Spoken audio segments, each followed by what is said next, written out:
आज हम बिहार के उन 4 नेताओं के बारे में बात करेंगे जो लालू प्रसाद यादव को देखकर बिहार की राजनीति में अपने समाज के सबसे बड़े नेता बन गए हैं और अब उनकी जरूरत तमाम गठबंधनों को है। एनडीए को भी है और इंडिया को भी है उनकी जरूरत। एनडीए भी चाहता है कि वो हमारे साथ आ जाए ताकि उनके समाज का वोट हमें मिल जाए और इंडिया भी चाहता है कि वो हमारे साथ आ जाए ताकि इनके समाज का वोट हमें मिल जाए। उन चारों नेताओं के बारे में हम आज जानेंगे कि उनकी राजनीतिक शुरुआत कहां से हुई थी और उन्होंने किस तरीके से राजनीति में अपना सिक्का जमाया है। लेकिन उसके पहले नमस्कार, मेरा नाम शशांक पांडे है। आप जनता जंक्शन पर मुझे देख रहे हैं, कैमरे के पीछे विशाल खड़े हैं और अब हम आपको बिहार के उन 4 नेताओं के बारे में बताएंगे जिन्होंने बिहार की राजनीति में अपना सिक्का ऐसा जमाया है कि अब तमाम गठबंधनों को उनकी जरूरत पड़ रही है। अब तमाम गठबंधन ये प्रयास कर रहा है कि किसी तरीके से वो हमारे गठबंधन में शामिल हो जाएं ताकि उनके समाज का वोट जो है वो हमें मिल सके। हम सबसे पहले बात करेंगे मुकेश सहनी की। मुकेश सहनी 2014 में बिहार की राजनीति में सक्रिय होते हैं और उसके बाद अपने समाज को इस तरीके से एकत्रित करते हैं। मुकेश सहनी मल्लाह समाज से आते हैं और मल्लाहों का जो साथ है इनको ऐसा मिला कि अब तमाम गठबंधन जो है वो चाहता है कि मुकेश सहनी उनके साथ काम करे। 2014 में आने वाले मुकेश सहनी बिहार की राजनीति में एक बड़े नेता के तौर पर उभरे थे। कुछ दिन पहले ये मंत्री भी थे। इनके 4 विधायक भी सदन पहुंचे थे। हालांकि एक विधायक की मृत्यु हुई और 3 विधायक को भाजपा ने तोड़ लिया और उसके बाद मुकेश सहनी को मंत्री पद से भी हटा दिया गया। मुकेश सहनी फिर से जीरो हो गए हैं और अब मुकेश सहनी संकल्प यात्रा कर रहे हैं, अपने समाज को एकजुट कर रहे हैं। लेकिन मुकेश सहनी ने यह दिखा दिया है कि तमाम मल्लाह समाज के लोग जो हैं वो हमारे साथ हैं, वो हमारे साथ चलने को तैयार हैं और जहां हम कहेंगे वो लोग वहीं वोट देंगे। दूसरा जो नेता उपेंद्र कुशवाहा, जेडीयू से अपने राजनीति की शुरुआत करने वाले, समता पार्टी से अपने राजनीति की शुरुआत करने वाले उपेंद्र कुशवाहा अब कुशवाहा समाज के सबसे बड़े नेता बन चुके हैं। उपेंद्र कुशवाहा हाल में ही जेडीयू से फिर से अलग हुए हैं और अपनी नई पार्टी बना ली है और अब अपने पार्टी के बैनर तले एनडीए में शामिल भी हो गए हैं और एनडीए उपेंद्र कुशवाहा को सबसे बड़ा नेता मानता है कुशवाहा समाज का।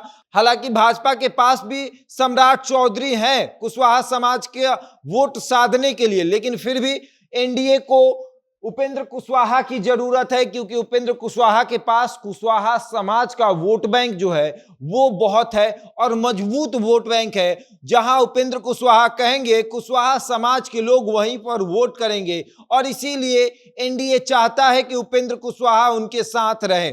और उसके बाद उपेंद्र कुशवाहा का यह दावा कि हम कुशवाहा समाज के सबसे बड़े नेता है और यह दावा कहीं ना कहीं सत्य भी माना जाता है। उपेंद्र कुशवाहा के सभा में कुशवाहाओं की बहुत अच्छी खासी भीड़ भी इकट्ठा होती है और उपेंद्र कुशवाहा कुशवाहा के साथ साथ कुर्मी समाज के भी अच्छे नेता बन चुके हैं, एक बड़े नेता के तौर पर उभरे हुए हैं और बिहार की राजनीति में इनकी भी खूब चर्चा होती है। अब तीसरे नेता जीतन राम मांझी की बात करते हैं। जीतन राम मांझी जेडीयू पार्टी से विधायक का चुनाव लड़ते हैं, विधायक बनते हैं और उसके बाद नीतीश कुमार इनको मुख्यमंत्री बनाते हैं और जब मुख्यमंत्री के पद से हटाया जाता है ये गुस्सा कर पार्टी छोड़ देते हैं और उसके बाद अपनी पार्टी बनाते हैं और अपने समाज के एक बड़े नेता के तौर पर उभरते हैं और अब इनकी पार्टी बिहार की राजनीति में अच्छा सिक्का जमा चुकी है।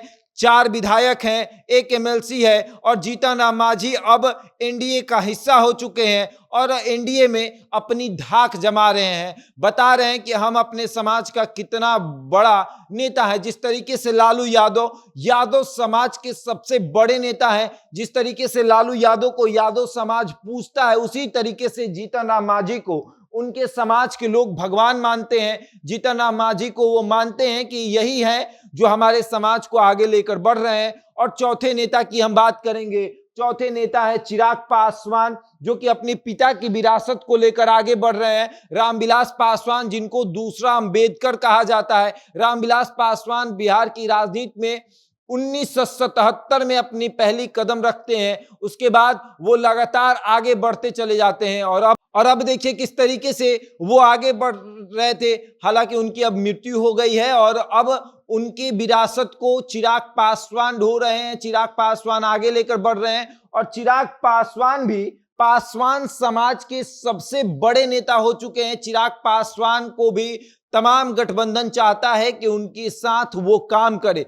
सबसे पहले लालू यादव ने फोन किया चिराग पासवान को कि आ जाओ महागठबंधन में, यानी जो इंडिया गठबंधन बना है, जो बिहार में महागठबंधन है, उसमें शामिल हो जाओ। और उसके बाद फिर नरेंद्र मोदी चिराग पासवान को गले लगाते हैं। तब आप समझ जाइए कि चिराग पासवान का कद कितना बड़ा है। और अब चिराग पासवान को तमाम गठबंधन चाहता है कि उनके साथ रहे और इन तमाम नेताओं को, इन 4 नेताओं को गठबंधन चाहता है कि वो उनके साथ रहें ताकि उनके समाज का वोट जो है वो मिल सके। और बिहार की राजनीति में कहा जाता है कि जातियों की राजनीति होती है। यहां पर जिस जाति के जितने बड़े नेता होते हैं उनके पास उतना ही वोट होता है। जैसे यादवों का वोट जो है वो लालू यादव के पास है, कुशवाहा का वोट जो है उपेंद्र कुशवाहा के पास है, उसी तरीके से मल्लाहों का वोट मुकेश सहनी के पास है, पासवानों का वोट जो है वो चिराग पासवान के पास है, माझियों का जो वोट है वो जीतन राम मांझी के पास है